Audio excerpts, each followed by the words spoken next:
Mastermind.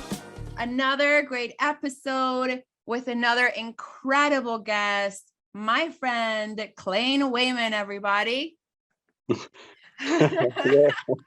I hear the applaud in my head. The applaud is me, and then, definitely everyone else out there. But how are you doing, Clayne? So good to have you. Thank you. Thank you so much for inviting me on. I'm on the cusp to leaving for quite the adventure in the Amazon rainforest. I just packed my bags and it's like, wow, it just hit me like this is really happening. I'm going to be gone for like 3 to 4 months. I don't have my return ticket home yet. So it's like a little open-ended on when I'm coming back. That's I can only like sense that the energy you must be feeling, and all of the emotions that come with that. And before we get into some of the reasons of why you're taking this journey, I do want to start out with explaining to all of our listeners of sharing a little bit of your story and background. But I want to start it out with how we met each other, and feel free to chime into this. But I'm pretty sure it was around the year 2008. Yeah, that's the exact number I was going to say too. And that's a long time ago, Clayne. I've known you for a lot of years. Yeah, you have. Yeah. So Clayne is a mortgage loan officer, and obviously I got into title. And so we had met by a boss I had at the time, and that we got introduced to each other, used to close out our title company. And then years and years passed by, and we're still connected. It's been so fun to watch your journey into spiritually awakening. And at the same time, knowing you back then to the person you are today, you're a completely different person in all the good ways. I remember back in the day, you were really living a completely different life. And I know you have your background in your family of the polygamous world, and you went through all of that shift in your life. You went through your own spiritual journey that woke you into even writing this book. And I know there's so much there, like so much purpose, so many stories that I know are going to shed some light in some things that definitely need to be seen. But it's been fascinating to watch you in the journey. I'm honored to know you, and I'll probably turn the time over to you to just start sharing a little bit of those pieces of the story of who you were and who you've become now. Yeah, thank you. Thank you, Nudia. Well, first of all, I consider you a dear friend, and it's amazing to me to think how many years it's been. So what is that? We do the math. Was that 14 years? Yeah. Yes, that is crazy, right? When you think that you're just living life, enjoying it. Like, I see you often, and it's like, oh my gosh, we've known each other for so long. That's so cool. Yeah, at our age, that's more than half of our adult life.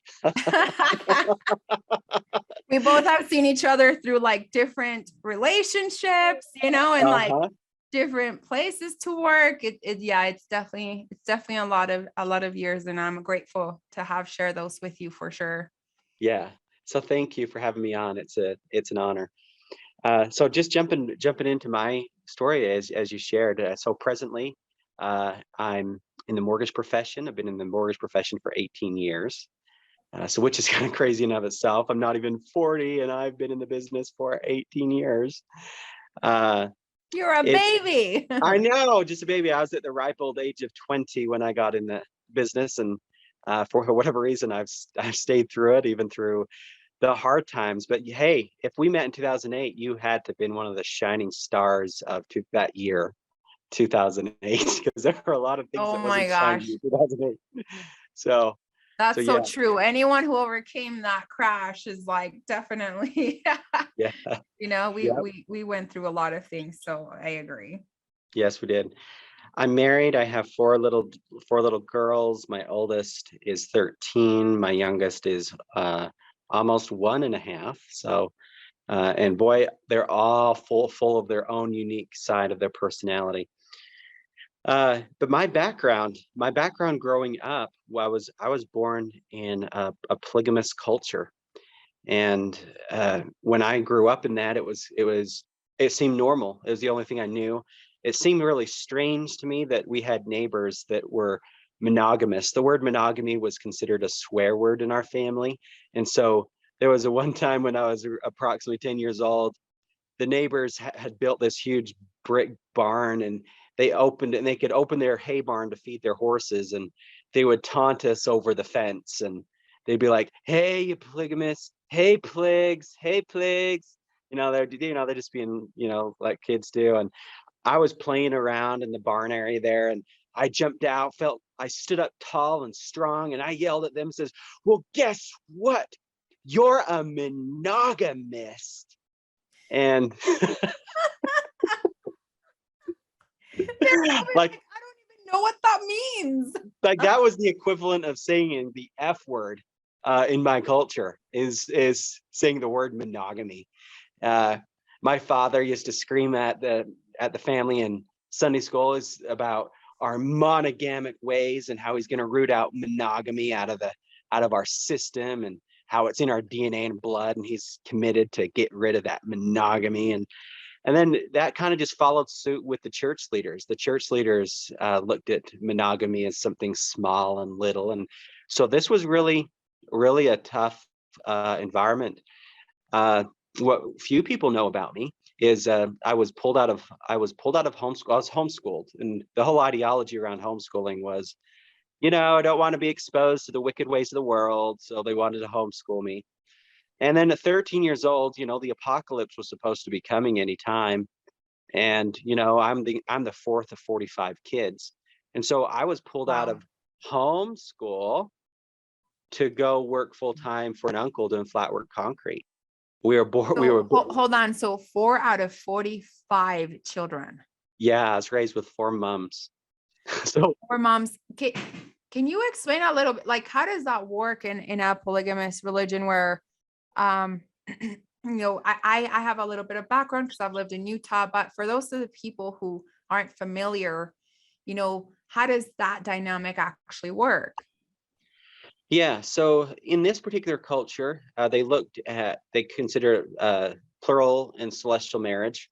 And if God said that you need to have more than one wife, that's something that you need to do. Otherwise, you may not get to the highest degree of glory in the celestial kingdom. And so there was a hierarchy of kingdoms, and in order to dwell with God for eternity, you needed to live the highest laws. And one of the crowning principles of these highest laws, one was considered plural marriage, or what the outside world calls polygamy. The people on the inside, they don't refer to themselves as polygamists. They refer to themselves living the law of Sarah, or living the celestial law of marriage. So it was just a common thing. And like I said earlier, it was strange that anybody else were monogamous outside of that. So how it worked, my 4 mothers, they lived in one. It depends on how deep you want to go. I guess part of it would be their story. Different polygamous men, run their household a little differently. Like some may have if they're able to do it financially, they'll have separate homes for their women. That didn't seem that common in my particular I guess culture, around my circumference of culture, although there are men that do that. All the women lived in one home, and we got started in a relatively small home. It was like 5 bedroom, 3 bathroom home. So that was considered a nice size home. But when you have that many people, out of the 45 siblings, I would say I grew up with about 35 of them. The others came about after I had left home. Nice. So No, thanks for explaining that, just to bring a little bit of context to that. But so you obviously had your biological mom, but the other 3 women or wives you would also call mom. So you, yeah, is that they how? were all considered our mother. Yeah. Okay. Yep. It was considered monogamy if we favored our birth mother over other mothers. So we referred to each of our mothers as mother. like we would say mother and their name, so whatever their name was. But we clearly, as siblings, we clearly knew who our birth mother was, and there's something built into your DNA where you just have a natural bond for who your birth mother is. And I think Yeah. that just nature's way that you ultimately cannot root out. Yeah, that's beautiful. Yeah. So you live in this culture, you live within this, environment. And when was it in your life that you chose, this isn't quite it for me?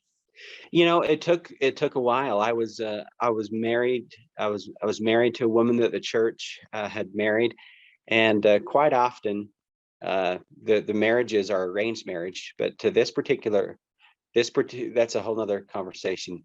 Uh, I was well into my adulthood by the time I made the decision that I was gonna make the move.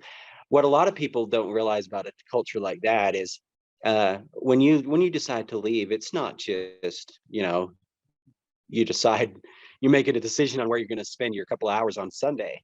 I mean, we're talking about a huge social structure decision. Like when you decide to leave, there's a whole built-in structure that they automatically think that you're a lost soul, you're damned, you're going to hell, the devil has you, and uh, so it took me a while to unwrap it. I knew that I'd be stepping out. It was 2009, so a year after we met. It was around 2009 when I uncovered the fact that this was, uh, this religion was nothing more than just opinions. The only thing that held it up was people's beliefs, and it took me several years. It took me all the way to 2017 to finally pull the official plug on it. So that's, not too terribly long ago.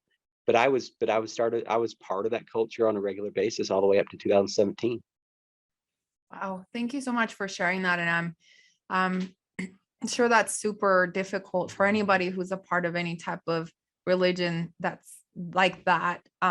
Just feeling a lot of, what happens, how are you going to be judged or shamed, or it's like your whole ecosystem, everything you've always known could just be pulled away from you. So I can only imagine how brave that was of you and other people to like choose something different, even with all the pain that comes through it. So Yeah.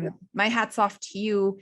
And then, so you make that decision, you completely move away in 2017, finally something new, and continue telling us a little bit of your journey of just this Mhm. spiritual awakening that you've had for the past few years. Yeah, absolutely. So I had a so my big so I guess I'll back up. Um, so I knew in my mind that this religion would be something that I'd be checking out, or as far as what I mean by check out. I mean check out like at the grocery store. You're checking out. You're leaving, Yeah. not checking out as far as exploring. Um, I just wanted. I got into I got into Bikram yoga in 2011. And I started doing yoga, which anybody who may not know, that it's also referred to as hot yoga, where it's like 90%, or pardon me, it's 40% humidity. It's a 90-minute class and 26 postures. And I got in that. I got in that because I was divorced, and I was like, I'm trying to look for some peace of mind. So I got into some yoga and some meditation. And I got in it at first as one peace of mind, and the other one was exercise and just be healthy type of a thing. And then I can't remember which number of class it was. It might have been the ninth class or the 10th class or something. And I remember laying on my mat, sweating profusely, laying on my mat, and then tears started just streaming out of my eyes. And I just felt this deep connect. The morning sun was shining through this yoga studio, and I saw the plants outside. And for whatever reason, I just felt this divine connection to the plants and the people in the room. And as far as I was concerned, the people were, quote, strangers, end quote. And I just started feeling this profound connection right through yoga into as early as 2011. And I continued that practice for many years. And then I got into different types of yoga. You got to replace your electrolytes when you're sweating that much. And my muscles started to cramp and so forth. So I got into other types of yoga since then. But fast forward to 2016, for nearly 2 years, I had a sister that was trying to get me to come attend this plant medicine ceremony with these Native Americans. And I kind of put it aside, and I did some deep research into it. I had this mortgage brain, and if you can't prove something, it never happened. And what was really profound to me was all this evidence, like archaeological evidence of the cave paintings, and all this evidence from thousands of years ago. Some even claim as far as deep as 40,000 years ago of our ancestors participating in these ancient ceremonies that allowed people to alter their consciousness and have communion with other beings, ancestors, the divine. And it was common to them. I mean, we even have a Bible. At the very beginning, you have people that are communicating with God, and we're like, oh, something happened and we just no longer have that ability. And Oh my gosh, I'm so glad you say that. I just want to touch a little bit on that, because a lot of like religion, I see that there's that hierarchy of it, and and I'm being very respectful of everyone else's beliefs. I really believe in respecting that.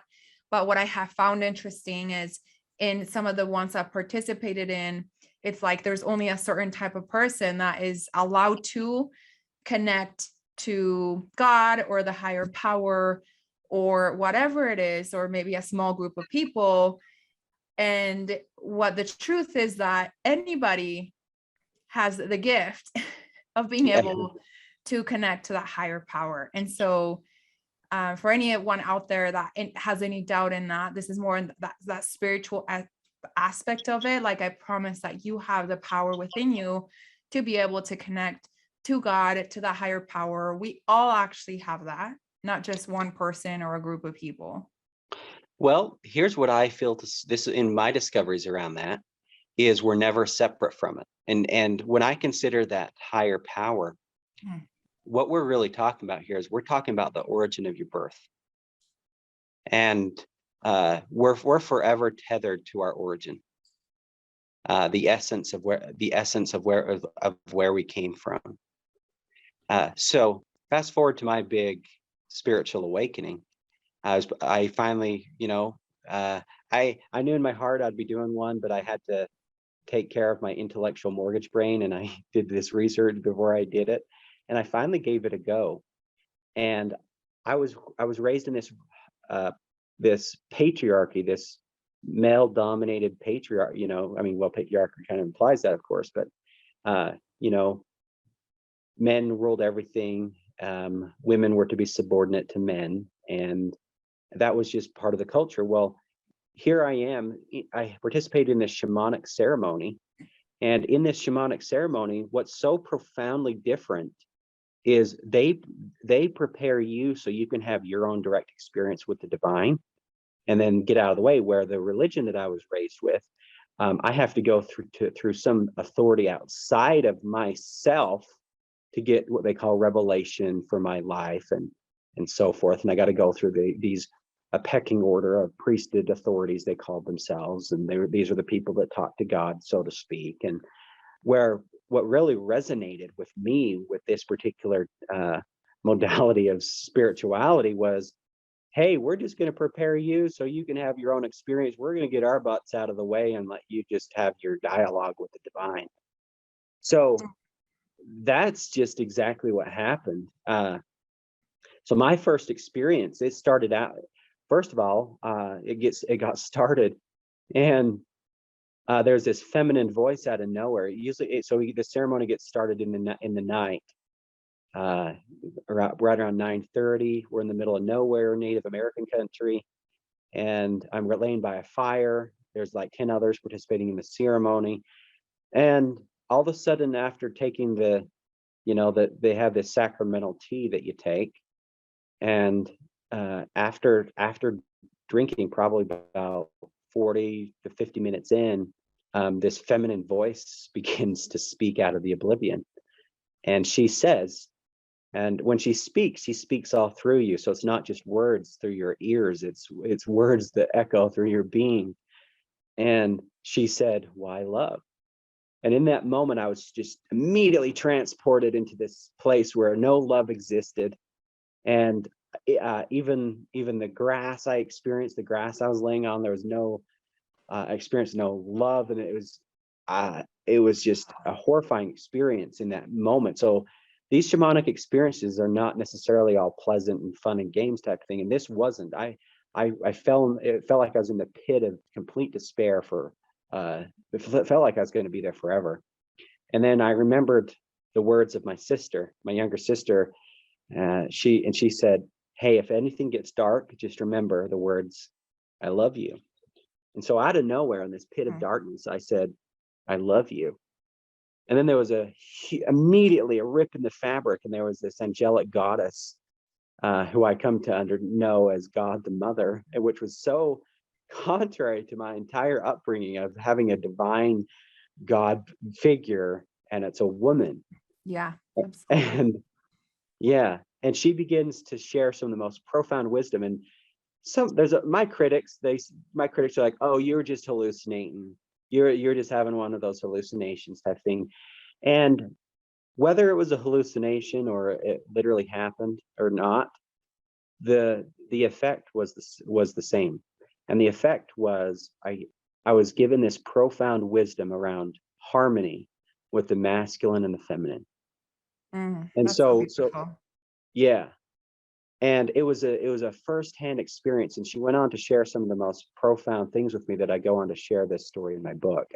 My book, Echoes of Resounding Love. And from that moment, she shared with me, so I went from this pit of despair to basking in this most angelic, most phenomenal love that words cannot describe, the love that I experienced. And this was the profound thing she said.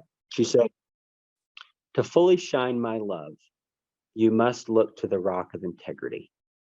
And when she said that, I immediately knew that I needed to come to terms with my religion, because I was completely out. I was not living in integrity with religion, because here I was pretending on the outside that I was this faithful guy that was going through the motions. And if I really want to be powerful in my life, want to really create something bold and really experience this divine love, I had to do it on the rock of integrity.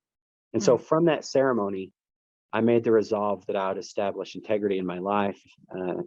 And that's when I finally went to the church leaders and told them that, I apologize. I actually started the conversation with, I apologize for being so fake to you. And you can count on me from now on. I'll no longer be fake to you. I've been pretending for about 8 years. And I just want to let you know that I'm moving on. And the president was so shocked by this conversation. He's like, well, don't you want to fix it? I says, yes, I am fixing it right now. I will never be fake to you. I'm moving on with my life. Wow. Thank you. And he was so stunned that he was like, he stayed on the phone with me for an hour, which was more time than even my father gave me, my own father, who's deep in it. And I don't want to feel like I'm bashing my father, but he wouldn't, at least the president allowed me to share some of my own side. When I told my father about it, I said, want to hear my side of things? And he put his hand up and like, nope, don't want to hear a thing. Like he wouldn't even hear my side of it, And that's what this ideology does, is it separates you. And this brings me to a story that I feel to interject here, if I may. I would love for you to. Yeah, interject here around this. There's a girl from Afghanistan. Her name is Malala. And she was very outspoken, and the Taliban was refusing they were refusing education to women. And at 16 years old, this girl, her father was teaching. He held these little private schools where he was teaching young girls an education, because the Taliban was saying, no, you can't have an education. Well, his daughter was very outspoken about women have the right for education. Well, the Taliban got sick of it. This 16-year-old girl was being so influential with her voice that they shot her. And lucky for her, the bullet grazed, it went through her eye, and it grazed her skull, and it didn't kill her. Wow. Yeah, it's a phenomenal story. And there's a book that's out called I Am Malala. And I will never forget this interview. And she went on to win a Nobel Prize, the youngest ever receive a Nobel Prize. I believe it was 2015 when she received it. It was either 14 or 2015. She was the youngest person to ever receive a Nobel Prize. That's incredible. There's an interview of her father that just hit my core. I was watching her story right after my experience in 2016. I was watching these interviews on YouTube around Malala, and there's something that her father said that just struck a chord with me in the most profound way. The interviewer asked her father, do you hold hate? Do you hold the resentment? This is kind of paraphrasing. Do you hold hate? Do you hold the resentment towards these men that shot your daughter?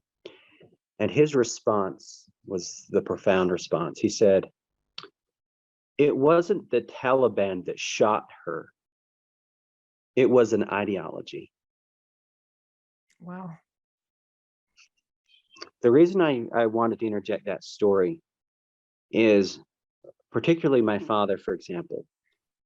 My father is not, he's not somebody who, and other men, I'm just using my father because this is upright and personal. This separation that he talks about, he's not doing the separation. It's the ideology. And this is how powerful the ideology is. There are ideologies that do not grow you, that cause, the ideology itself is like a parasite. And so here you have a Taliban that gripped hold of a parasitical ideology that they, well-meaning men, I'm sure they were, where they felt perfectly right to shoot a 16-year-old girl because she was using her voice. And so that showed me the power that ideology can really have on your mind. And so just because somebody believes something, that doesn't mean it's holy and sacred. You know, I like to honor people. I like to be respectful. And I talk to people, let's have a respectful dialogue, even if we disagree on things. Yeah. And I Amen. like to look at things like a river. There are some ideologies that are destructive, that are toxic. And I would say the greatest toxic ideology are all of the ideologies that promote separation. And there's like so much to unpackage in all of this conversation, you know.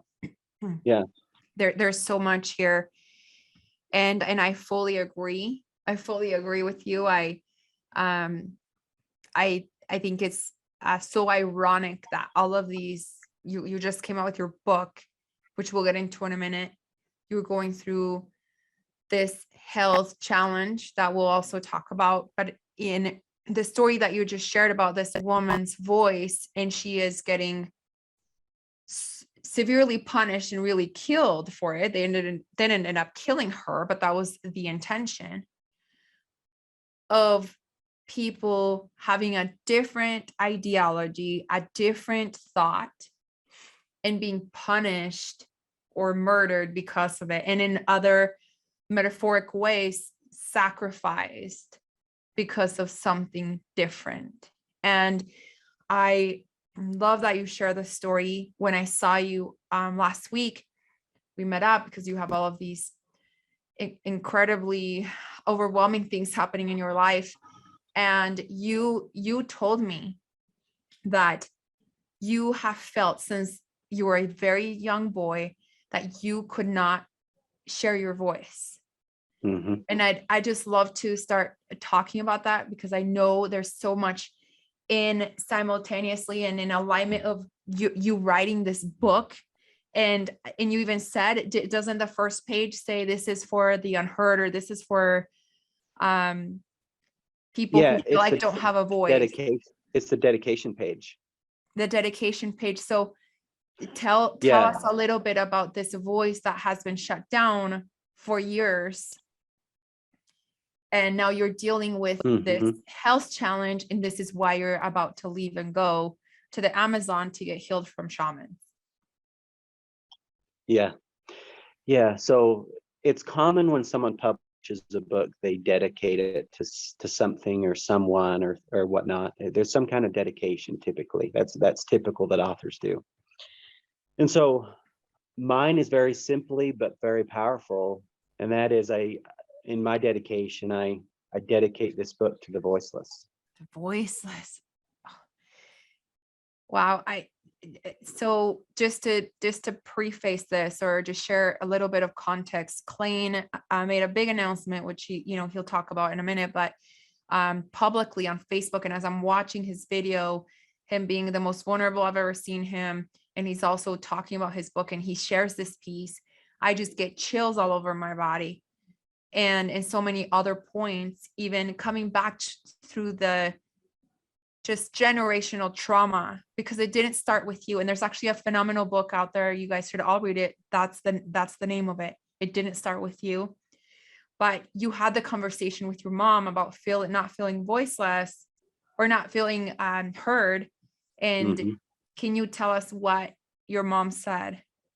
Yeah. So 2012, I was part of this company that didn't have any marketing. And so what I did is I hired a film producer. This was so 2012. I hired a film producer and I brought in 20 different people that were going to be interviewed that day. And I was going to be among them. So I had everybody come in, they got their interview, and I saved my interview for last. And I knew exactly in my mind what I was going to say. I went on set, and as I went on set, I went to speak, and I just locked. I was like, bah, bah. And so I'm like, okay, yep, just. I told the camera guy, just a minute. I got up and I went to my notepad and reread my notes, and I'm like, okay, yeah, I'm going to say this. So I sat back in the chair and went to continue, and I locked up again. And I went on to do that a third time. And there was a spiritual woman that was there. She was watching it, and she pulled me aside, and she says, "Clayne, to really to land your interview, you need to go see this regressive hypnotherapist. And here's his business card. Why I recommend you reach out to this guy." So I did. I took her up on that. And I went and made the appointment, and I met with him once a week for 4 weeks. So, and it was the fourth session when it happened. So what he did in regressive hypnotherapy is he regresses you back in time in your life. And what's crazy about the methods that this hypnotherapist did is when I was going through it, each phase of my life that I visited through this hypnosis, it was as though it was present right there. Like it was present. And then it was the fourth session. The fourth session when you're talking about voicelessness is where this happened. He regressed me all the way back to my mother's womb. And one of the questions he asked is, "What are you feeling?" And I said, "I feel like I don't have a voice." And she goes, "Okay." And then he brought me out, and he brought me out of the session, and he said, "So your homework from this session is I'd like to have you go have a conversation with your mother and see what was going on in her life when you were in the womb."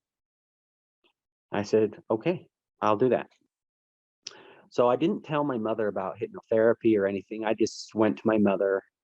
Like I said, this is 10 years ago, 2012. And I said, "Hey, what was going on in your life when I was in the womb?" And she said, "Well, your father had just taken a second wife, and I felt like that I didn't have a say." Wow. Yeah. Yeah. She says, "I didn't feel like I had a say in anything." And so I told her, "Thank you. Thank you." And so by the time I had a fifth session, this cleared it up, and I was able to, after this whole process, I was able to clear that voiceless thing. But fast forward, the reason I'm going to the Amazon is here I've been spending the last 5.5 years putting this book together. I've dedicated to the voiceless, and I shared many things about voicelessness throughout my book. And then here I am at the tail end of completing, ready for publishing. And then I get diagnosed with thyroid cancer, which was astounding to me because I'm like, I thought I'm a pretty healthy guy, you know. I practice yoga, I practice meditation, I eat well. I don't, you know, and this came as a huge shocker. I found out about my cancer by accident too. I was at a stoplight, and a car rear-ended me, dropped off my bumper, and it just gave me some whiplash. I went to the paramedics, police came, and they said, hey, you know, we recommend you go get checked out. And I did all the scans, and the doctor came in and says, hey, your bones, your brain, everything checks out really well. But we found some nodules on your thyroid, and there's a particularly large one. He said, thyroid nodules are common. They're typically benign, but you have a larger one. And for that reason, I'm a bit concerned. I recommend you go get it checked out. And so I scheduled an appointment with my primary care physician, went through all the medical hoops, and finally got around to getting a referral and get it biopsied. And I had 2 different doctors come back and say, you have thyroid cancer. Wow. Immediately I connected with my people in the Amazon, you know, and talked to my spiritual healers, and I have some spiritual healers in Utah. And as I've collaborated with these people, the question came right away, like, and it was from multiple different spiritual healers, multiple asked a question to me, which was profound to me. They said, has there been moments in your life when you have experienced voicelessness? I about fell off the chair when I heard that. And I'm like, you have to be kidding me. They said the spiritual reason behind voicelessness is your thyroid sits at the center of your voice. And they say it's right in the area of your throat chakra. Yeah. And it has to do with voice. And here I am releasing the book dedicated to voicelessness, and it's all connected. And I have cancer. And I'm like, wow, I've got to go heal this. And this feeling that came over me was, this isn't mine. This is generational. This is ancestral. And for whatever reason, it arose in me. And now I'm going to the Amazon to transmit it or purge it and effectively heal this ancestral line that has suffered from voicelessness. I mean, seriously, just chills in so many moments as you're sharing the story. Again, it's almost like I become speechless in saying something about this, because it just is so ironic, the timing of everything. It's profound. It's so profound. There's so much to like unpackage in it. And I know that you truly feel that you're not only going to heal yourself, but you really truly are healing all of these different generations that haven't had a voice in the systems and the programming that's been in that culture, you know, and in your family. And I just think I applaud you for being so brave and being a person that stood up against a whole ecosystem and saying, this is not my truth, and I'm going to go this route. And then here you are, the person that's going to be healing that for many people, and the impact that you're going to make, not only for past generations, but for future generations. I just applaud and honor you, my friend. I'm really excited to read your book. I ordered it. Let's celebrate that. By the way, you got bestseller. International bestseller. Yep. Woo! International bestseller. It's amazing. I've ordered it. I have it on Kindle, but I want my physical copy, so it's coming. Gotta have the physical copy. And there's one right here. That's beautiful. And the title of it is Echoes of Resounding Love. Yeah. And I know that there's so much in this book, sharing more depths of the story of growing up in this environment, in this culture. And I'm sure there's been a lot of conversations you probably had to have with different people. And is there anything that you would like for our listeners to know about the book that perhaps hasn't been quite shared today? Well, Echoes of Resounding Love, a true story of a polygamous kid's journey to spiritual awakening. I went on to have I went on to have another plant medicine ceremony where there was this MOA inhibitor I ate, and after I established integrity in my life, talking to the leader, talking to my father, and talking to other people about finally that I'm no longer part of this, I became deathly ill, and I was all about trying to heal myself. I made myself this broth, and I spent the weekend in bed, and I was just had this feeling like I want to get on with my life. And I reached out to this healer that had I did this other ceremony with almost a year before, and I says I want to do another one. And little did I know at the time that uh, this particular MOA inhibitor can actually be in the territory of lethal if you're dealing with things inside your system that's of fermentation. And so even though I had been sick for days and I had still undigested fermentation happen in my gut, I decided to go do this ceremony anyway. And what ended up happening in that is I had a death experience where I died. Like I yelled out. I'm like, when it first started, I was like, I need help. And so if anyone goes into this territory, I say proceed with caution, do your research, know what you're doing, know what you're getting into. You don't want to have a dangerous situation that I entered into. But it ended up being profound. You could say I died and it changed my life forever. And so what's interesting, so here in this first experience, I meet God the Mother, now I meet God the Father. And God shared with me his voice. And this voice that God shared with me that I share in my book, he sang the most incredible love song, Echoes of Resounding Love. And I took from that experience, that's where the title of my book came from, is from that experience with God. Wow. It's so beautiful. It's so amazing. I wish I had more time on our episode today, but I want to Yeah. honor your time. You leave literally tomorrow. Tomorrow morning. Yeah. Tomorrow morning, you are heading into the Amazon to get a natural healing from the shamans that you fully trust and healing through that process. I'm sure it wasn't an easy decision. Yeah. You had multiple different options.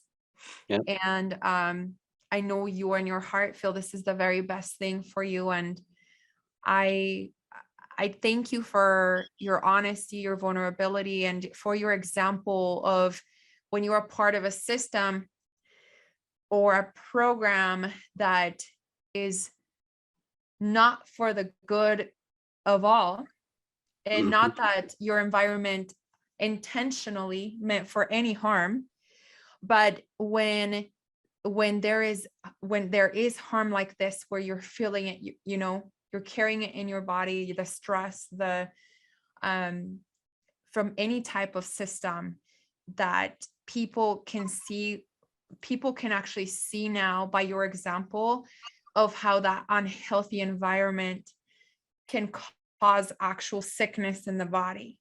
Yeah. And what would you say, what would you say to people who are parts of these environments, these cultures or religions, and whatever, even sometimes at the workplace, you know what I mean? Like, what would you say about this environment and how to get out of it? I like to say, let's look at things like a river running downhill. If you haven't looked at a river in a while, just go take a peek at it and just notice it running in the direction of the river. And so I take that with these ideologies, is observe these ideologies like you would a river. What do these ideologies flow in your life? What do they produce? What do they manifest? And so some of these ideologies are so toxic that they literally manifest disease in the body.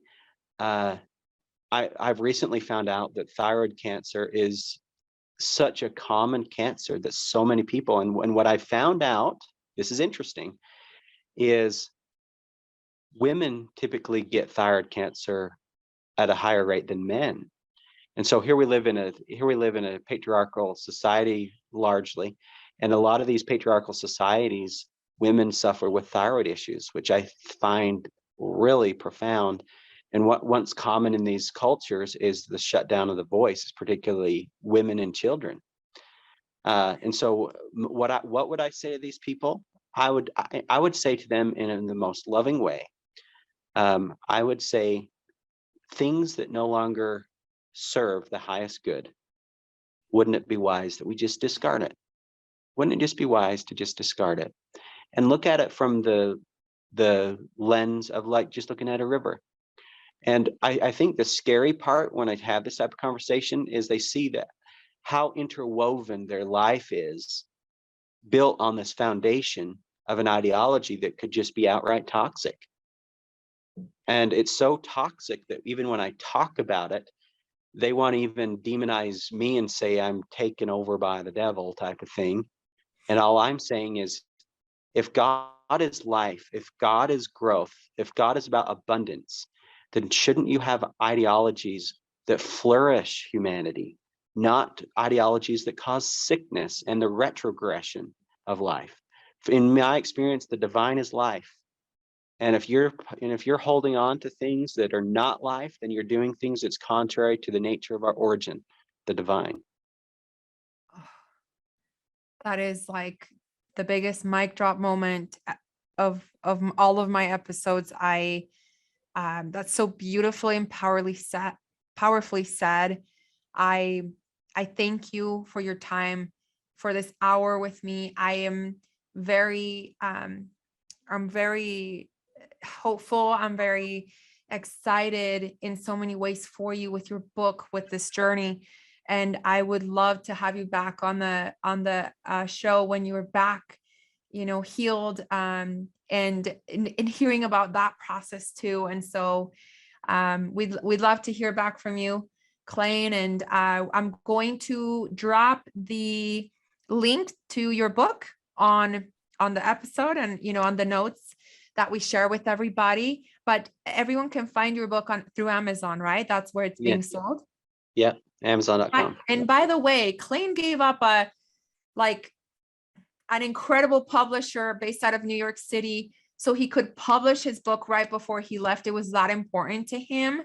I just want to point that out because I know that was probably you felt there was so much opportunity there, but you knew you had to drop it before you left. So I just want to give a shout out to that.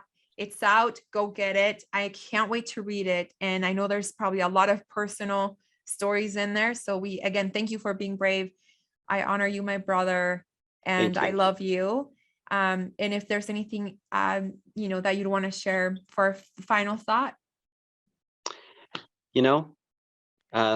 Let's go sing the echoes of resounding love in our heart to ourselves and for others. That's it. There's really nothing more to say. That's beautiful. Everyone, thank you for listening to the show today. We hope you have a beautiful day.